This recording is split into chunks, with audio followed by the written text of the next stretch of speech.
Buenos días, chicas, a todas. Bien. El día de hoy vamos a iniciar este curso, lo vamos a titular de esta manera, se llama el Tribunal de Liderazgo. Y para explicarles un poquito de qué se va a tratar el curso durante 6 semanas, nosotros vamos a investigar, son 30 expedientes bíblicos, pero sí quiero que desde el inicio lo entendamos de esta manera. Ninguno de estos 30 expedientes, estos 30 personajes que vamos a empezar a estudiar, será realmente el centro del curso, sino que estos van a ser evidencia que nosotros vamos a utilizar, porque el verdadero expediente que nosotros vamos a empezar a analizar en este curso va a ser nuestra manera de pensar, nuestra manera de decidir y nuestra manera de liderar. Aquí en la imagen podemos ver que ponía 3 sillas acá. Estas 3 sillas durante este curso vamos a aprender a ocupar 3 posiciones. Durante el curso nos vamos a sentar en 3 posiciones diferentes. La del acusado, que esta me obliga a dejar de mirar primero a otros y a examinar mi propia conducta. Esa es la del el acusado. La del fiscal, esta me va a obligar a mí a demostrar lo que afirmo y separar la evidencia de la sospecha, porque muchas veces cometemos ese error. Afirmamos cosas que tal vez es una sospecha, sino que esto me va a obligar a mí a tener que demostrar lo que estoy afirmando y separar esa evidencia de la sospecha. Después está la silla del juez, que me obliga a escuchar, a ponderar contexto y a decidir sin precipitarme. Es que la barrita aquí no me deja ver la frase que tengo abajo. Bueno, entonces, si solo ocupo la silla del fiscal, qué peligro corro, ¿verdad? Cuando yo me siento solamente en una silla. Entonces, esta pregunta les queda ahí para que ustedes la analicen. ¿Qué peligro corro si yo me siento solamente en una de las sillas? Peligro que posiblemente yo puedo correr es convertirme en alguien que sabe acusar, pero no sabe examinarse ni decidir con equilibrio. Nos aprendemos solamente a señalar. Y las 3 sillas no representan cargos. Estas van a representar 3 operaciones que debe aprender a realizar la mente de un líder. Para que las tengan ahí presente durante todo el curso, las vamos a utilizar. No son cargos donde nos vamos a sentar ahí si me toca el de fiscal, no, no van a ser cargos, van a ser 3 operaciones que debemos aprender a trabajar en nuestra mente. Y la primera regla que vamos a ver nosotros para este curso es que en este tribunal nadie podrá acusar aquello que no puede demostrar. Y ahorita vamos con lo del caso. Voy a establecerle las reglas del curso. En este tribunal nadie va a poder acusar aquello que no pueda demostrar. Si usted no puede demostrarlo, no puede acusarlo. La segunda regla, nadie va a poder emitir una sentencia antes de haber ocupado las 3 sillas. Perdón, 3 sillas. Nadie puede emitir una sentencia.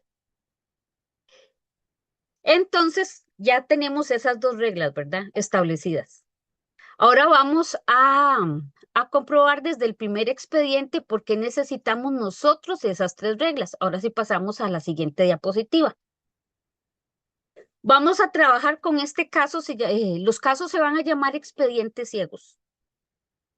Durante este curso vamos a presentar un expediente, los casos, los hechos, pero no vamos a decir nombres y si ustedes van identificando el caso, eliminen el nombre, no pongan nombre en este caso. Concéntrense en lo que es en los hechos y la evidencia, porque esa es parte de la mecánica del curso. Es ver los hechos, sacamos conclusiones y después vemos quién es el personaje. Pero ¿qué es el problema? Que si nosotros pensamos inmediatamente en el personaje, inmediatamente nosotros vamos a prejuzgar, porque yo ya inmediatamente voy a dar una sentencia. Eso nos pasa a nosotros con personas. Cuando una persona hace tal cosa y uno dice, ay, es que es Yolanda, sí. Inmediatamente ni siquiera escucho la versión de los hechos, ni siquiera veo las evidencias y yo ya hago un juicio. Entonces, no hagamos eso, porque como líderes tenemos que aprender a primero analizar todo lo que está antes y después vamos a ver lo que es el nombre. Tenemos este expediente, el primero, que son, hay unos que se llaman casos maestros y otros se van a llamar expedientes relámpago porque son pequeñas cosas que vamos a tocar. El curso no nos da tiempo como para poder profundizar en todos, pero sí los vamos a ver. Pero los casos maestros son los que nos detenemos un poquito más de tiempo a poder analizarlos. Tenemos este expediente, el primer expediente. En el expediente, ya sabemos, no hay nombres, todavía no hay personas, simplemente vamos a ver los hechos. Tenemos dos hermanos que vienen y presentan una ofrenda. Una es recibida favorablemente, la otra no. Uno de ellos experimenta enojo. Uno de los ofrendantes experimenta enojo. Luego se recibe una advertencia antes de actuar. Antes de hacer, a esa persona se le advirtió. Posteriormente, su hermano aparece muerto. Uno de los dos aparece muerto. Y el que sobrevive, el que está vivo, cuando es interrogado, responde evasivamente. Cuando se le pregunta. Entonces, tenemos esta pregunta. ¿En qué momento consideran ustedes que comenzó el problema? La idea es que este curso nosotros lo construimos porque ustedes tienen que hablar y opinar. Por límite de tiempo son respuestas cortas, no explicaciones largas, sino respuestas cortas. Digamos como que me digan, en el momento que sintió enojo. Entonces, para que ustedes nos ayuden, nada más, no esperen que les demos la palabra, nada más abren el micrófono y dicen la idea que ustedes tienen, que suenen todas al mismo tiempo, pero la idea es escuchar las respuestas y aligerar el tiempo. ¿En qué momento consideran ustedes que comenzó el problema? Cuando presentaron la ofrenda, Cuando Ajá, pidieron la Rechazo. ofrenda. por el rechazo. ¿Qué más? Yo pienso que cuando se pide la ofrenda, Cuando se pide. o sea, Bueno, cuando se presenta la ofrenda, perdón. cuando se presentó, ok. Bueno, es interesante. Aquí nosotros vamos a empezar a colocar digamos, el punto de inicio en estos en diferentes momentos. Quedémonos con esas respuestas que ustedes dieron. Aquí todavía no hay respuestas malas. Estamos bien con esas respuestas. Pasamos a la siguiente diapositiva. Entonces, estamos hablando del caso de Caín y Abel. Y quiero que lo veamos así más detalladamente. Jurídicamente, sentir enojo no constituye un homicidio. En la vida real, aunque usted tenga ganas, intenciones de matar a alguien, yo quiero matar a Lucrecia y ejecuto todo una estrategia, envenenarla, tengo el veneno listo y todo, pero con eso a mí no me pueden, ¿verdad? No me pueden atribuir un delito porque no lo ejecuté. Quedó en mi mente, en mi planeación en la casa, pero nunca hice nada. O sea, no lo saqué de aquí de la idea de mi mesa. Entonces, tener un sentimiento de enojo no constituye homicidio y no estamos llamando delito a una emoción, porque estamos diciendo que tal vez las emociones, tal vez eso fue Perdón, May, hay una interferencia y al menos a mí me llega como distorsionado. Creo que doña sí, Lupe tiene abierto el micrófono. yo escucho un pitillo ahí, no sé quién será. Ya lo cerré. Ok. Entonces les decía que no estamos llamando delito a una emoción, lo que estamos haciendo es retroceder a la cadena de decisiones para poder descubrir cuándo comenzó a fracasar el autogobierno que finalmente desembocó en el acto. El problema no es tanto la emoción, sino que tenemos que devolvernos y ver qué fue todo lo que desencadenó esa emoción y terminando en un acto que fue el homicidio. Entonces, nos vamos a sentar en la silla del acusado, como está ahí en la imagen. Pero como les decía, no vamos a analizar qué sintió Caín, qué sintió Abel. Nosotros nos estamos sentando en esa posición porque no estamos para juzgar a nadie. Tenemos que aprender a juzgarnos a nosotros mismos para ejercer ese autogobierno. Entonces, ¿qué emoción puede gobernarme cuando alguien recibe algo que yo esperaba recibir? Yo me estoy sentando en la silla del acusado, en la silla de Caín, tratar de experimentar lo que él experimentó, poder entenderlo. ¿Qué emoción puede gobernarme a mí cuando alguien está recibiendo lo que yo esperaba recibir? En- Frustración. Ujú, exactamente. Frustración, Injusticia, injusticia, sensación de rechazo, la necesidad de reconocimiento, a veces es algo que podemos experimentar y uno, pero lo que yo hice, ¿qué? Entonces, no les estoy diciendo, ¿verdad? Que cuando nosotros presentemos todas estas cosas, actuemos igual que Caín, ¿verdad? Llegar a matar a Abel. Lo que nosotros tenemos que hacer es preguntarnos que qué es lo que ocurre dentro de nosotros cuando hay un Abel que recibe la aprobación y nosotros no. Es que pensemos en qué es lo que va a suceder dentro de nosotros o cuando hemos estado en esas situaciones. ¿Qué sucede? ¿Qué es lo que estamos nosotros aprendiendo? Aquí lo que nosotros aprendemos es que un líder maduro nunca debe sentir el enojo, la frustración y los celos. No quiere decir eso. Podemos sentirlos porque son cosas reales que nosotros tenemos que experimentar, pero el problema no es sentir una emoción, el problema es permitir que una emoción no gobernada decida por nosotros, porque es muy diferente a que yo sienta esas emociones, no las estamos condenando. Es normal que las sintamos. El problema es que esas emociones me gobiernen y esas emociones me hagan a mí tomar decisiones.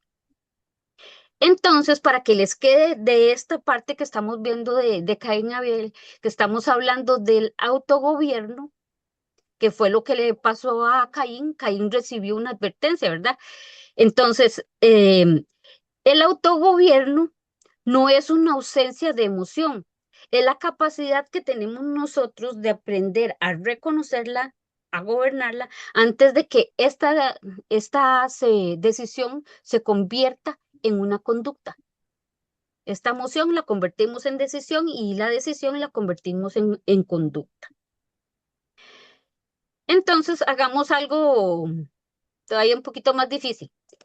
Separar lo que sabemos de lo que creemos saber. Vamos a pasar a la siguiente diapositiva. Aquí vamos a tener así como un golpe de razonamiento. Vamos a ver estos tres puntos.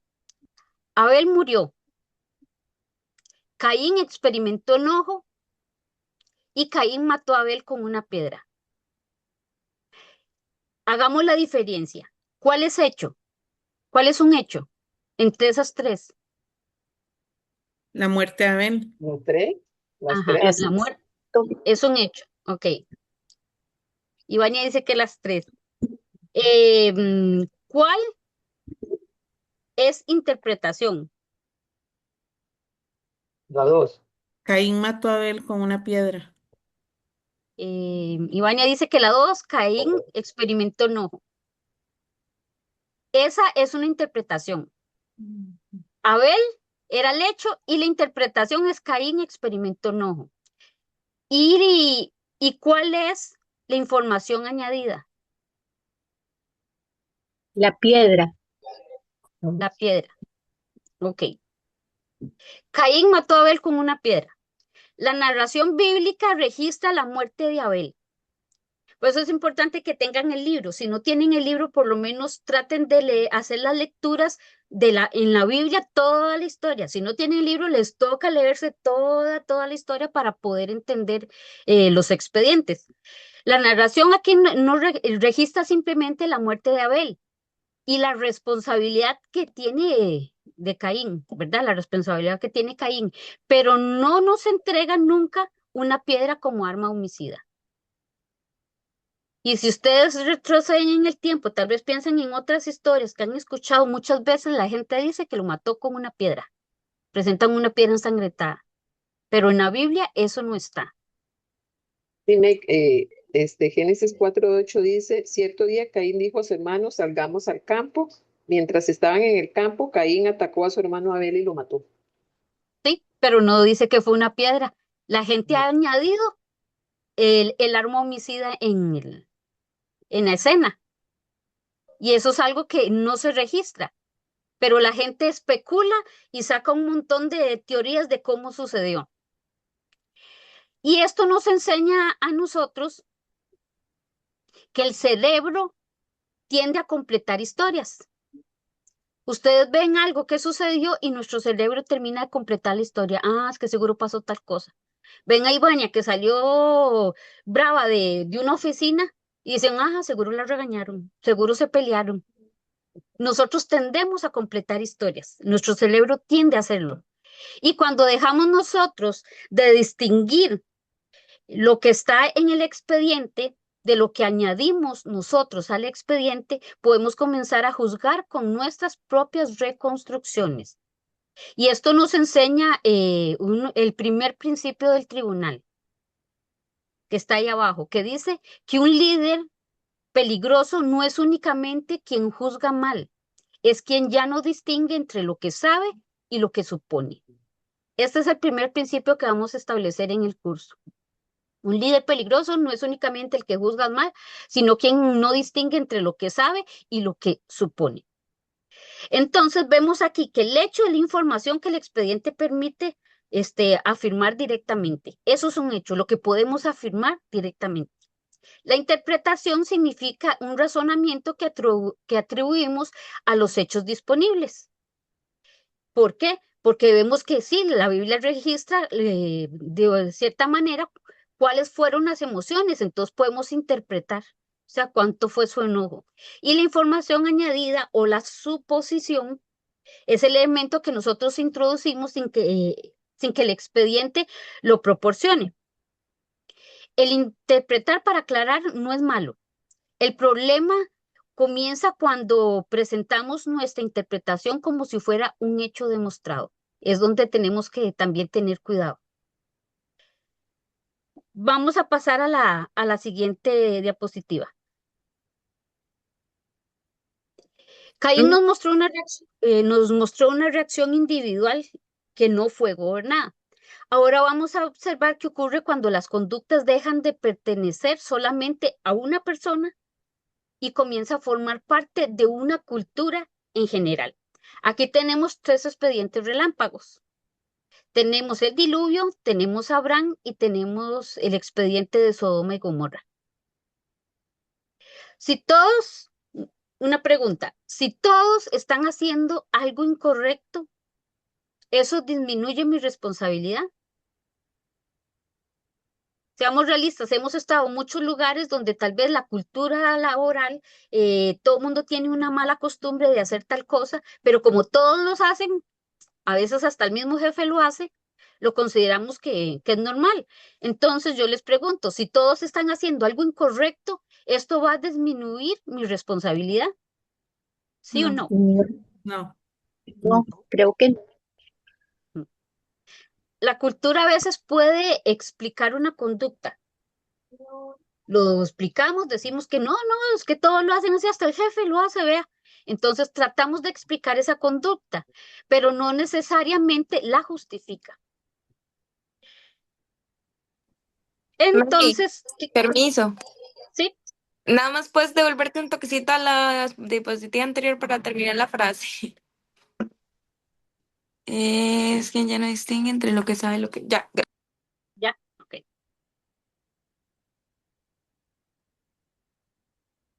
Entonces veamos aquí el expediente del diluvio. ¿Qué función cumple Noé dentro de este expediente? Protagonista. El justo y el que hace lo correcto. Ok, correcto. Aquí nos muestra que aún dentro de una cultura existía una respuesta todavía posible. Que no porque todos lo hacían, todos tenían que hacerlo. Todavía, Noé nos muestra que todavía quedaba una respuesta posible para hacer. El entorno puede llegar a contradecir una conducta, pero no elimina automáticamente la responsabilidad mientras exista capacidad de elegir hacer algo diferente. Entonces, aunque todo el entorno lo haga, si todavía queda una posibilidad para poder decidir, entonces eso jamás va a justificar. Cuando un líder dice, todos aquí lo hacen así, esa frase demuestra que la conducta es correcta, ¿verdad que no?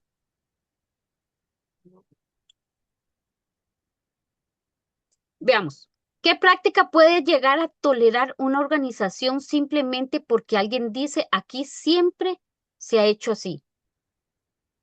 Entonces, esto nos va a dejar a nosotros una palabra ancla que tienen que recordar. Anoten ahí, el diluvio igual cultura. Estas son palabras anclas que vamos a usar de aquí las 6 semanas. El diluvio tiene una palabra ancla que es la cultura. Vamos al expediente de Abraham así rápidamente. Un hombre llamado por Dios teme perder su vida. Dice algo verdadero, pero lo oculta deliberadamente. Gran parte de la información que habría cambiado la decisión de la otra persona. Él viene, este hombre viene, se presenta y da cierta parte de la información, oculta otra. Él no mintió, simplemente ocultó una parte de la información, pero esto afecta la decisión de otra persona. ¿Abraham mintió?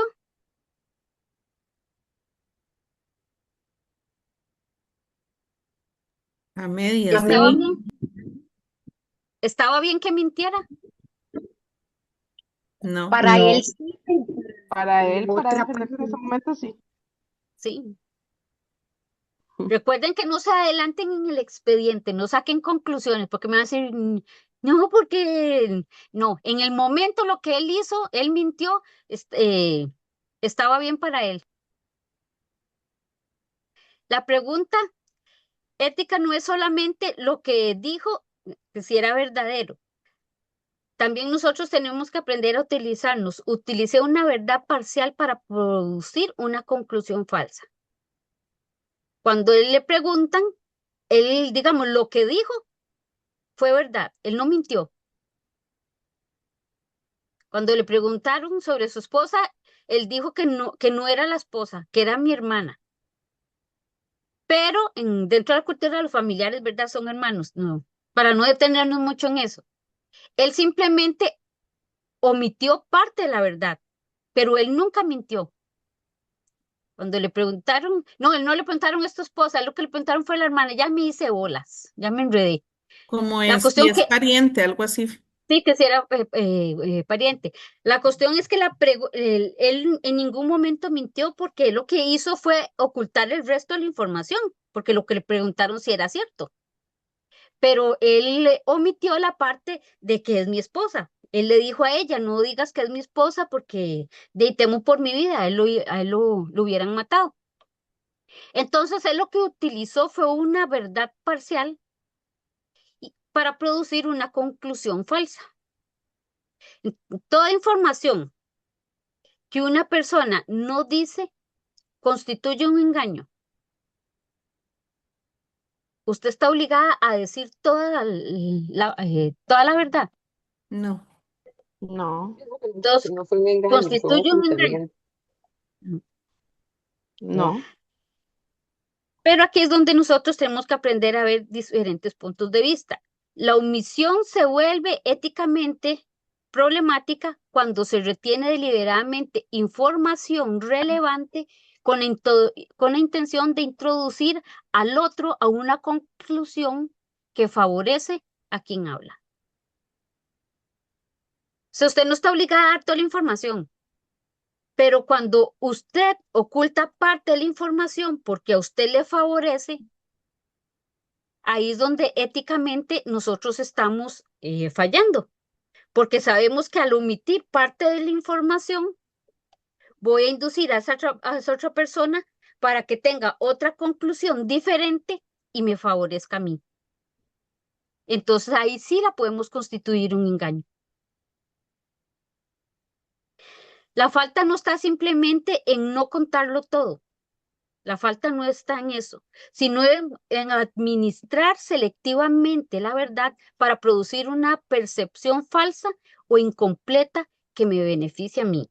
Ahí es donde está el problema. Cuando yo selecciono qué verdad contar para producir una percepción falsa o incompleta para que me beneficie. Entonces aquí estamos en la silla del acusado y les voy a preguntar, ¿alguna vez han comunicado solamente parte de la información que favorecería su decisión? No me contesten, nada más analicen si ustedes lo han llegado a hacer. Y tenemos una palabra ancla aquí de Abraham, que es el miedo. ¿Por qué lo hizo él? Por miedo. El diluvio, cultura, Abraham, por miedo. Tenemos Sodoma. Aquí, ¿qué nos enseña este expediente?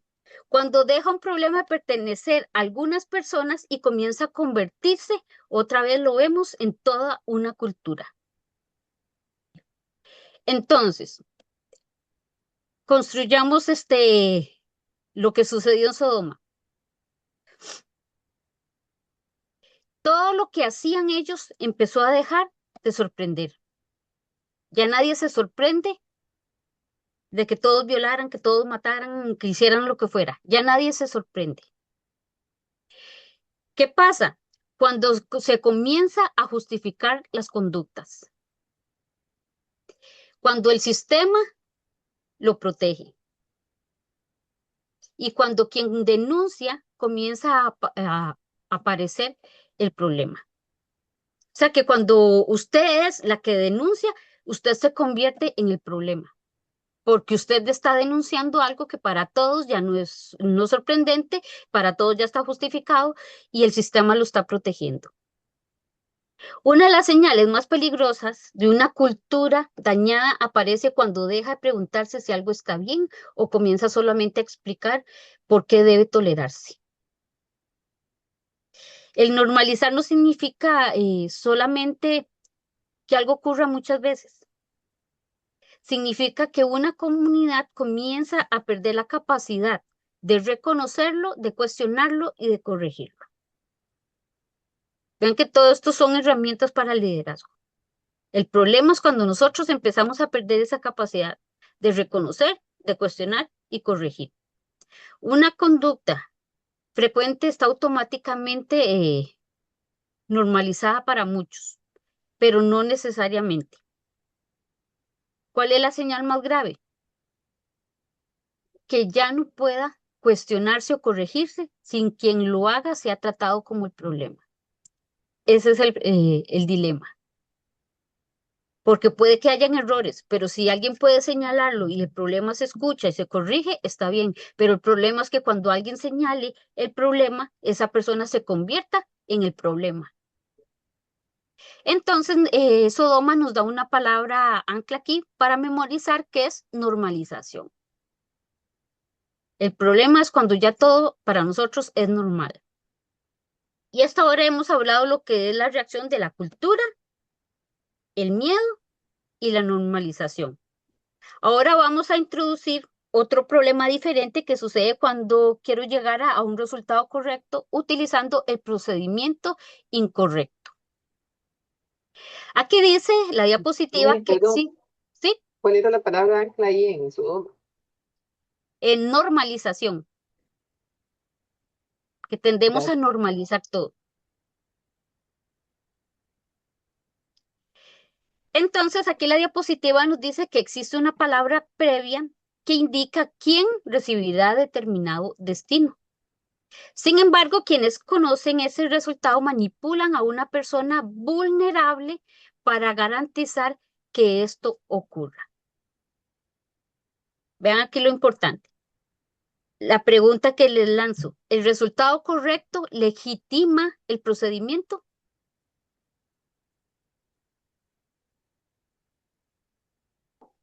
Yo diría que no,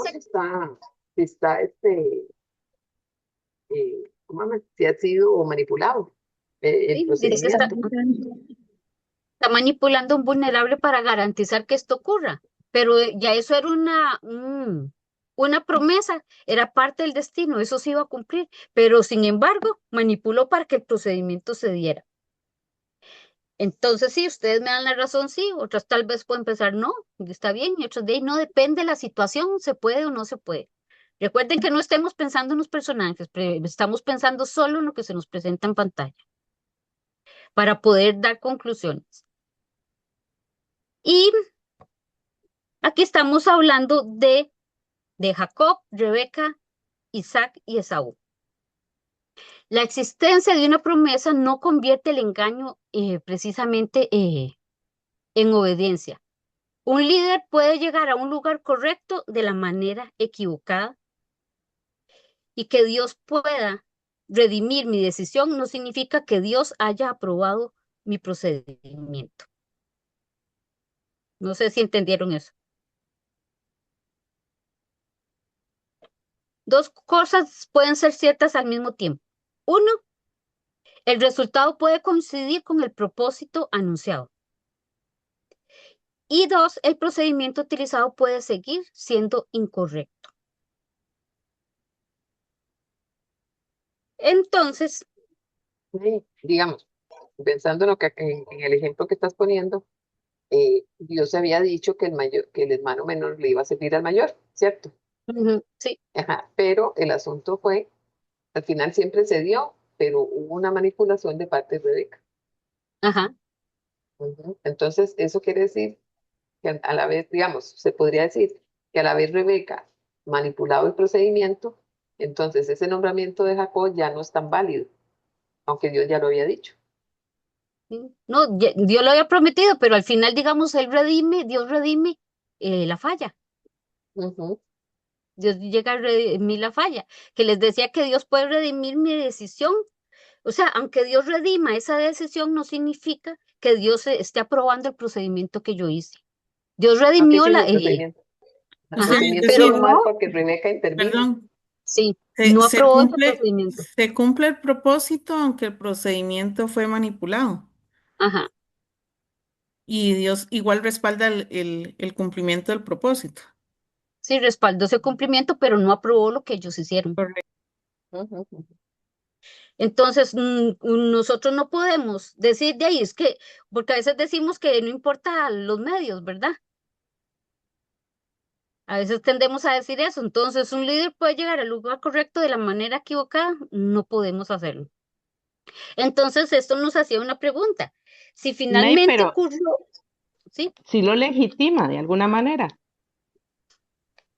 es que ya había una promesa de que eso sí iba a hacer,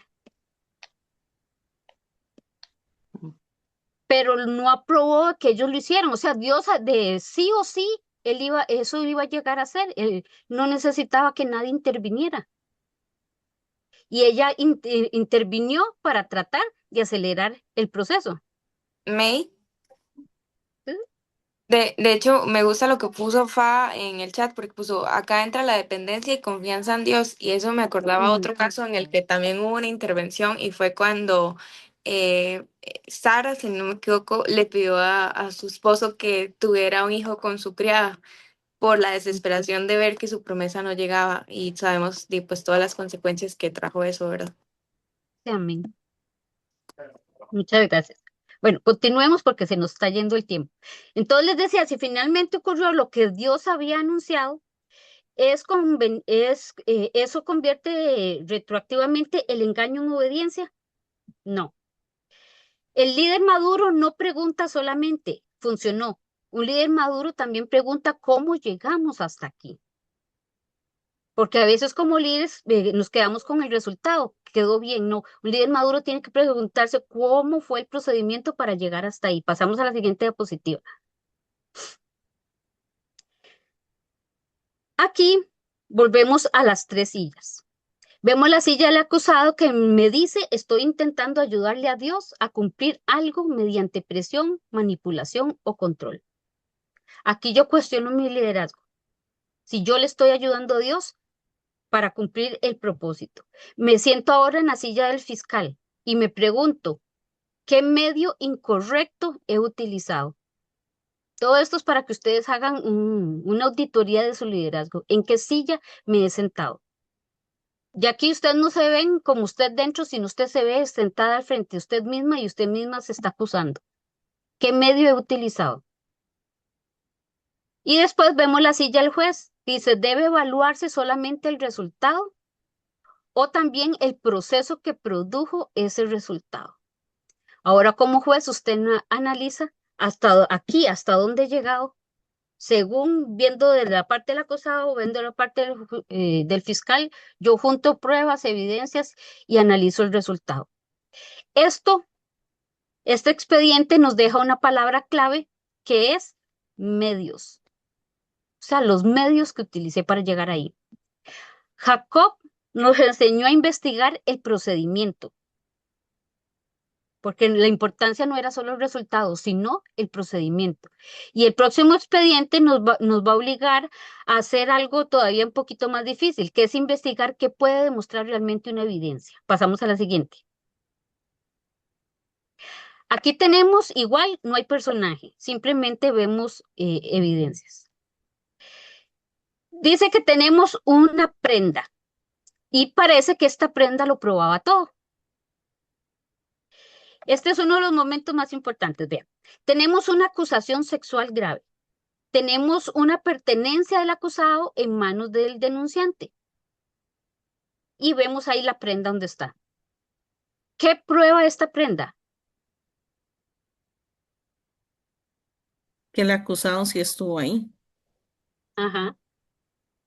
Exacto. Ok.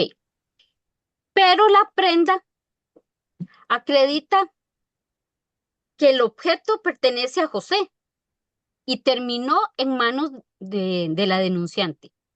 Pero esta prenda por sí sola no demuestra cómo llegó allí, ni prueba la conducta que se le está atribuyendo a José. Y si ya vemos en la historia quién es, bueno, ya dije el nombre, se me salió el José. Si vemos la historia, simplemente con esa prenda, él recibió un juicio y una condena. Pero esta prenda no le atribuía lo que le estaban imputando. Una evidencia puede ser auténtica y aún así requerir corroboración antes de sostener una conclusión. Pues simplemente de la prenda tuvieron una conclusión. No estamos diciendo que la prenda no sirva como evidencia, es parte de la evidencia. Estamos diciendo que su significado debe determinarse con contexto, con versiones y corroborar las versiones. La evidencia responde una parte de la pregunta. La investigación determina qué significa esa evidencia. Ahora entonces añadamos más información, porque con solo la prenda podíamos ya declarar el juicio, sí. Como decían ustedes, José estuvo ahí, entonces sí es cierto. Pero tenemos que nosotros ver, primero, que si había existido presión sexual previa. El expediente registra que hubo presión sexual previa. Si se acuerdan el libro, por eso les digo, tienen que leer todo el capítulo donde habla de José, toda esta historia para entender. Si hubo, No, no, no, no hubo, bueno, de parte de él no, de parte de ella sí, pero eso nadie lo podía asegurar. nadie lo puede afirmar. José había rechazado reiteradamente esas aproximaciones. No se registra una investigación adecuada. Si ustedes leen cuidadosamente, no se registra que hubo una investigación. No hubo confrontación de versiones. Y José fue encarcelado. No ¿Hay hubo un justicia? juicio No, justo. no. Entonces, en la silla del juez, ahora ahora que tenemos más información, cambia de nuestra decisión. Y ahora con esta otra información que añadimos al inicio dijeron que si eso prueba que José estuvo ahí, entonces de ahí lo encarcelamos. No, Ahora ya con no. esta información que vimos, analizando lo diferente, él debería estar encarcelado. No. No. Ujú. No. Entonces, observen lo que sucede aquí. La evidencia inicial no cambió, sigue siendo y sigue siendo útil.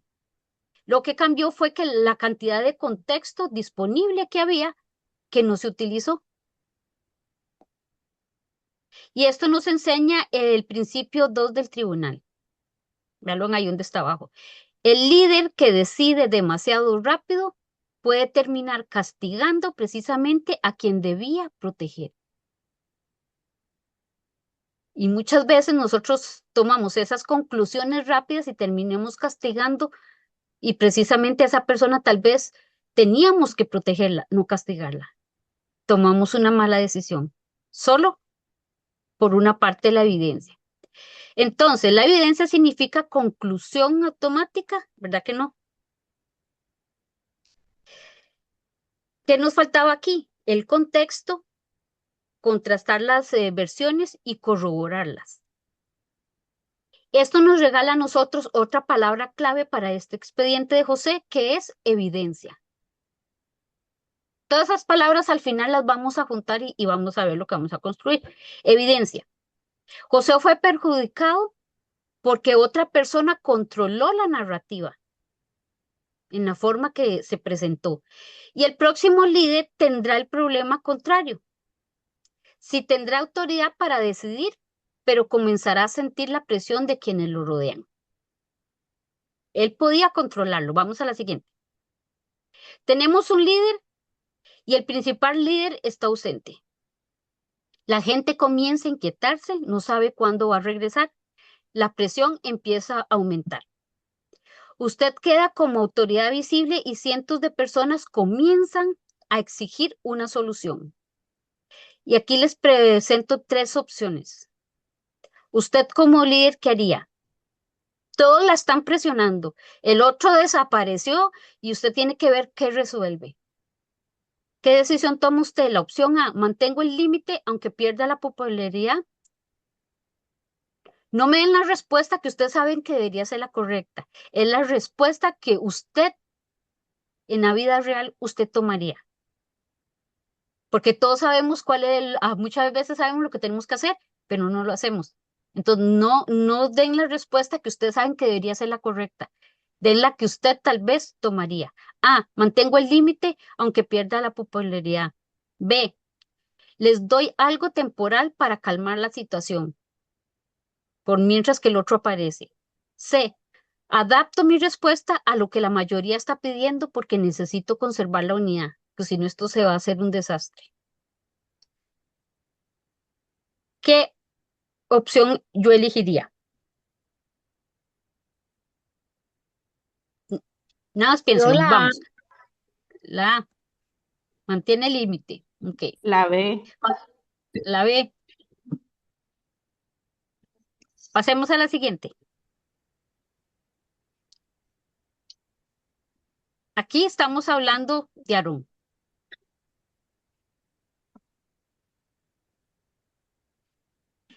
Entonces, la pregunta es, ¿qué he permitido alguna vez? Porque confrontarlo podía costarme aceptación.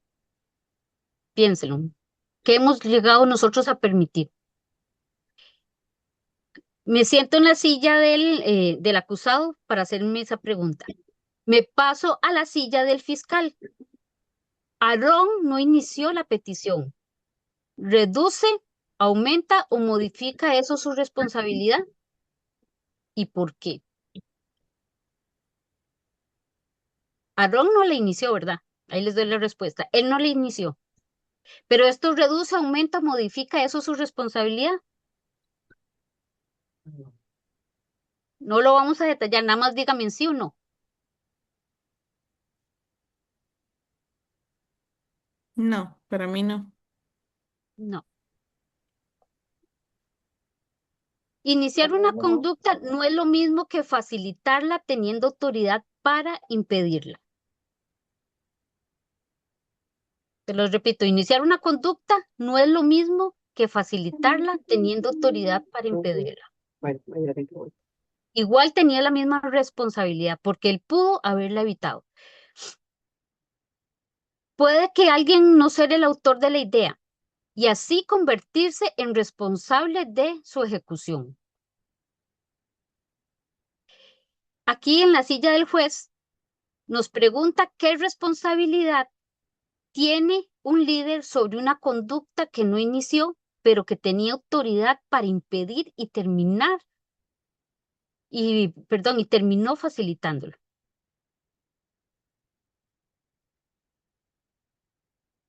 No todos los fracasos de liderazgo comienzan diciendo yo quiero hacer esto. Algunos empezaron cuando decimos yo no quería hacerlo, pero todos me lo pidieron. Es que todos quieren hacerlo a ti, todos insisten que lo hagamos así. Esto nos enseña el principio 3 de este tribunal.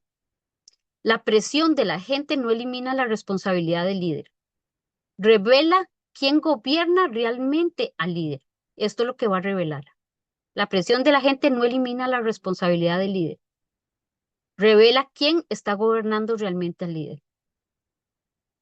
Esto no significa que un líder no escucha, no tiene que escuchar a las personas, sí tiene que hacerlo. El problema no es el escuchar la presión, el problema es entregarse a la presión, al criterio, que entregará a la presión el criterio que debía gobernar la decisión. El problema es ceder ante ella. ¿Y cuál es la diferencia entre escuchar a la gente y ser gobernado por la gente? Es muy diferente escucharlos a ser gobernado por la gente.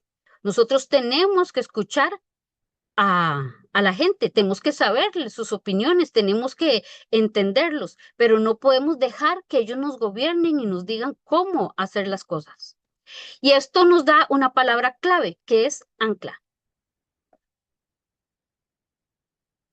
La palabra clave, ancla es presión. La presión. La palabra clave es presión.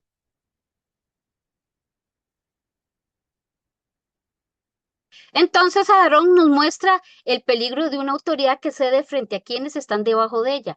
Ahora veremos el problema inverso. ¿Qué ocurre cuando alguien está dentro del sistema y comienza a cuestionar la legitimidad y la autoridad? Igual, sin saber quién habla, se les parece una denuncia legítima contra abuso de autoridad. Aquí vemos, digamos, como los hechos. Es una persona que habla, la pregunta es esta, sin saber quién habla. Alguien está hablando. Le parece una denuncia legítima contra abuso de autoridad, está diciendo que otros se están atribuyendo algo.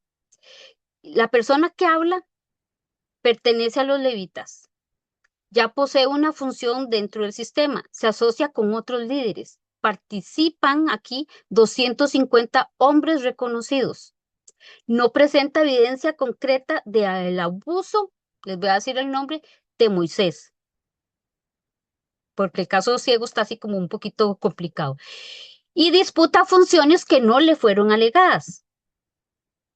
Con esta información adicional, nosotros tenemos que ver la silla del fiscal. ¿Qué evidencia concreta existe del abuso de esta persona que está acusando esto, de que están abusando de la autoridad? El juez, me brinqué, el fiscal, ¿qué evidencia concreta existe del abuso? Y el juez, estoy frente a una denuncia legítima o frente a una disputa de poder. El acusado dice, alguna vez llamé injusticia a un límite que simplemente me gustaba. Vamos, vean esas preguntas, analicen el liderazgo. Este expediente no nos autoriza a llamar, aquí vemos, a Coré, a toda persona que cuestione mi liderazgo, porque el liderazgo tiene que ser cuestionado. Tienen que cuestionarlo, no, lo que hay que ver en la forma en que lo cuestionan. Una autoridad legítima también debe poder ser examinada. Precisamente por eso estamos aprendiendo nosotros a investigar evidencia. No toda inconformidad es rebelión, pero tampoco toda rebelión es una lucha por la justicia. La legitimidad no significa que una autoridad nunca pueda ser cuestionada. Significa que su función posee fundamentos, que cualquier impugnación debe examinarse con los hechos, con la evidencia y no solo con la inconformidad. El lenguaje moral o la ambición. Y como pregunta de formación del fiscal, veámoslo así, ¿qué tendría que aportar Coré para que su denuncia comenzara a convertirse en una acusación seria? Pueden ser los hechos concretos, conductas indefendibles, evidencia de abuso, personas afectadas, incumplimientos verificables. Cuando nosotros presentamos algo, tenemos que tener pruebas. Una acusación puede sonar moralmente conveniente y aún necesitar evidencia. Coré nos enseña una palabra clave que es legitimidad. Pasamos a la siguiente diapositiva. Esto es una sentencia personal. Esto es para que ustedes lo hagan. Ahora les pasamos esta imagen para que ustedes lo hagan y lo trabajen en la casa. ¿Me pasas la siguiente? Este es un mapa mental que deben recordar. Permítame un segundo para ir a abrir las cortinas. No sé si alguna me ayuda o Fanny, si estás ahí, me ayudas a repasar el mapa mental que nos enseñó Caín, reacción. Permítame un segundo. No, ese mapa mental, déjalo ahí.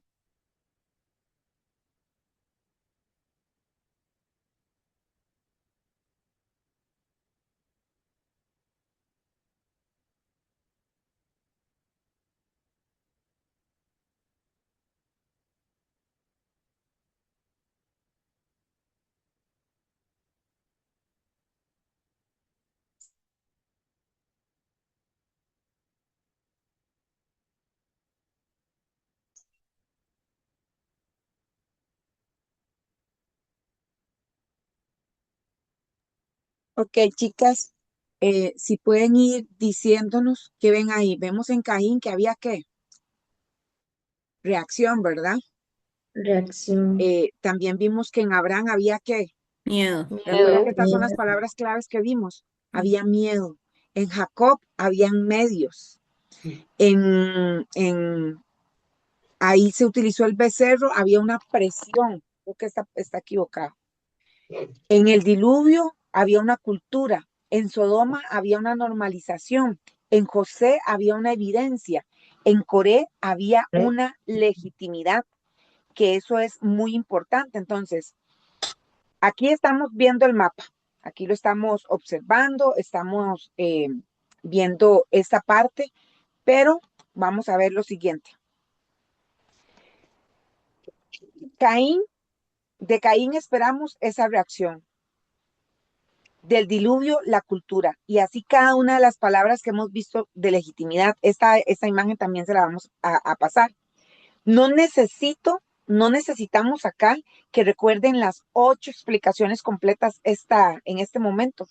Lo que queremos es que se sea capaz que una palabra sea la que por lo menos nosotros interioricemos, como mínimo una, de volver a abrir cada expediente en memoria. Entonces, esa palabra sea capaz de volver a abrir en nosotros cada expediente en su memoria. Como nos decía Maya al principio, pues aquí estamos viendo ejemplos de Caín, de Abel, de Moisés, de Abraham, pero pongámoslo en nuestro contexto.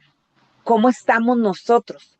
¿Qué estamos evidenciando nosotros? Porque es muy fácil señalar a Abraham, señalar a Moisés, señalar a Coré, pero nosotros, ¿en qué de esto muchas veces nos hemos actuado y nos hemos culturizado? Y tal vez no una culturización buena. ¿Cuándo estamos sodomizando la situación en la que vivimos? Cuando les digo sodomizando, ¿cuándo estamos normalizando esto? Cuando estamos con una sola evidencia, estamos culpando a alguien. Con solo una evidencia, sin tener el contexto, cuando como Coré tiene una legitimidad, ¿tenía la legitimidad Coré de hacer eso o no? Hay una palabra que nos marcó mucho esta semana, Ronald y a mí. Podemos estar haciendo todo lo correcto, pero solo una cosa que hagas fuera de autoridad, hace que todo lo que hiciste quede anulado. Entonces, nos pasó que cuando veníamos del lugar, pasamos por un lugar donde siempre pasamos y todo el mundo pasa por ese lugar, pero no se debe ir por esa carretera, no se debe tomar esa desviación por ahí. Yo recuerdo que días anteriores, cuando pasábamos por ahí, yo le decía a Ronald, por aquí tenemos que pasar, se puede pasar, yo no veo que se pueda pasar. Y Ronald me decía, no, pero todo el mundo pasa por ahí, porque si no, toda la vida yéndose por allá. Y precisamente esta semana aprendimos, usted pudo haber trabajado bajo legalidad todo, pero algo mínimo que usted haga va a hacer que sea deslegalizado todo lo que usted hizo. Y esto entra como May que sabe de leyes. Cuando hay algo en un juicio y se han estudiado todas las pruebas y todo, pero no hubo un buen manejo, puede quedar nulo un juicio. Así puede ser que la persona sea inocente, va a quedar nulo y se tiene que empezar todo de nuevo. Para no cansarlos con el cuento, cuando vimos por San Pedro nos alcanza una patrulla y nosotros, y ahora que de feria yo venía así extendida, yo dije, seguro pensaron que Ronald, aquí venía una mujer muerta. Y cuando nos detienen, ya se va el oficial y nos dice, ¿saben por qué los detenemos? Y nosotros, no. Y andábamos, pensamos, el carro no tenía placa, pero no andábamos por lugar donde había restricción de placa. Y le dice Ronald, es que tengo restricción de placa, pero no pasé por ningún lugar con restricción. Y así entonces no sabe por qué los detuvimos. No. Y le explica, es que usted se pasó por aquí y aunque todos lo hagan, usted no lo tiene que hacer. Y me impresionó mucho porque el oficial nos dijo, sé que pueden estarse preguntando que cómo hacemos con todo el montón que mientras nosotros estamos aquí con ustedes, están pasando. Bueno, a cada uno le llegará la hora. Pero en lo que dependa de ustedes, así nos dijo, no hagan cosas fuera de la legitimidad. Qué tremendo, ¿verdad? Porque el Espíritu Santo siempre va a usar a cualquier cosa para que nos hable. Así es que todo lo que habíamos recibido, pero fue lo que May nos decía al principio, cuando nosotros hacemos algo por los medios y nos apresuramos porque queríamos llegar más rápido, necesitábamos llegar más rápido. El policía nos perdonó no hacernos la multa, nos dijo, por esta vez lo vamos a hacer, sentimos que son personas de honra, así nos dijo, y sentimos que tienen derecho a tener una oportunidad. Eso no hizo, o sea, el señor sacó bandera por nosotros, pero no hizo que nosotros tuviéramos que decirle al oficial, nos disculpamos y saber que cometimos una falta. Y aunque no nos hicieron la multa por ese momento, hubo una falta que se cometió. Entonces hay que tener cuidado con eso. Entonces, vamos a repetir las 8 palabras: reacción, cultura, miedo, normalización, medios, evidencia, presión y legitimidad. Y aquí vemos una sentencia personal. May, ¿quieres seguir? El micrófono, hija. Sí, ya ese era, digamos, el cierre, para que nos quede a nosotros de reflexión antes de preguntar quién tiene la culpa. O sea, ya nosotros como líder ya sabemos que tenemos que probar todo, ¿verdad? El hecho, la evidencia, antes de poder dar una sentencia. Y ese líder maduro aprende a preguntar, tengo toda la verdad para poder juzgar. Y es muy importante, bueno, este expediente lo vemos nosotros siempre para afuera, pero recuerden que somos nosotros, por eso antes venían las preguntas que nos íbamos a hacer nosotros sobre el liderazgo. ¿Qué hemos hecho nosotros? En el hecho he interrumpido repetidamente a una persona de mi equipo cuando ellos tal vez intentan hablar o intentan justificarse, no los dejo, o sea, no dejo que ellos den su narrativa de los hechos con la evidencia. Lo sé porque ocurrió en las últimas 2 reuniones y con eso yo ya me justifico, ¿no? O sea, tenemos que tener las pruebas. Igual, Dios siempre nos va a dar una sentencia y ahorita lo podemos ver como una sentencia preventiva, porque tenemos la oportunidad de nosotros de evaluarnos como líderes y ver lo que estamos haciendo y poder cambiarlo. Cuando le dan una prisión preventiva, digamos, es un tiempo ahí de espera. Nosotros lo tenemos, tratemos de corregir lo que sabemos que tenemos que corregir, porque tal vez la mayor gracia que de un líder no es que Dios lo restaure después de caer. A veces esperamos que sea la restauración después de la caída. Tal vez sea mejor la advertencia que recibimos nosotros mientras todavía podemos nosotros tomar diferentes decisiones. Entonces yo creo que estamos a un buen tiempo para nosotros empezar a generar cambios en nosotros. em, en no seguir preguntando quién es el acusado, en qué posición me voy a poner de fiscal o juez, sino que recordemos que ahora nosotros tenemos que sentarnos siempre primero en las 3 sillas antes de tomar una decisión, ponernos en las 3 y primero revisarme a mí mismo. Entonces, de ahí aquí el expediente no se cierra, el expediente queda abierto porque vamos a seguir estudiando en las próximas 5 semanas más. Y sería todo. Listo. Muchas gracias, May. Gracias a todas. Aquí hay algo muy importante que, permítame solo un momentito. Aquí hay algo muy importante que queremos recalcar. Eh, Uno, ven que el libro está interesante. Tenemos un manual que es la palabra de Dios. Creo que aquí también los que nos van a estar escuchando por nuestro canal de YouTube, todos tenemos una Biblia independientemente de la religión que profesemos. Busquen estos casos en la palabra.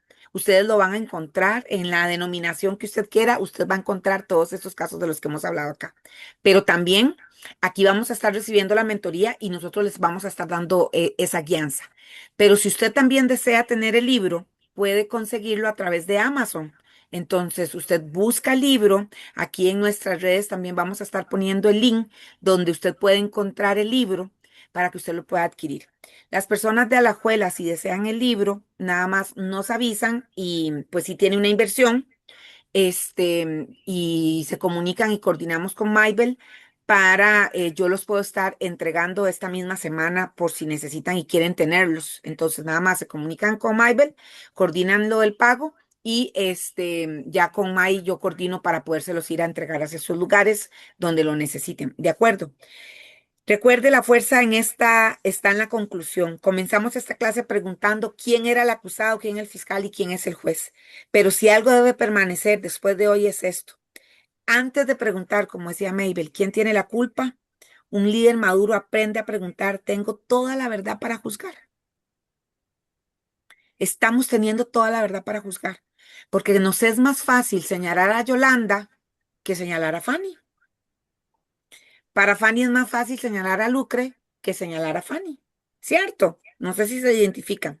Por eso May dijo, el expediente aún no está cerrado. En este curso lo que vamos a aprender es eso, cómo nosotros debemos de interiorizar todo esto. ¿Cuál de los 8 expedientes demuestra mejor que una verdad parcial puede producir una conclusión falsa? Estúdienlo. Estos casos están en la palabra. El libro es una complementación que tiene apuntes impresionantes. Yo estoy muy contenta con este material y entonces aquí tenemos que ver eso.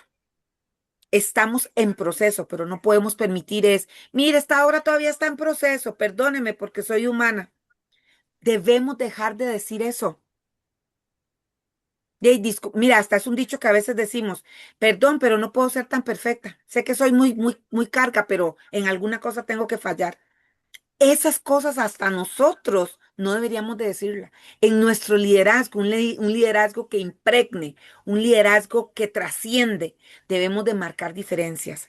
Y se los digo con conocimiento de causa, apenas podamos reunirnos en presencial, se los comento. Pero es increíble llegar a los lugares donde estamos llegando y cómo nuestra manera de conducirnos hace que se marque una diferencia.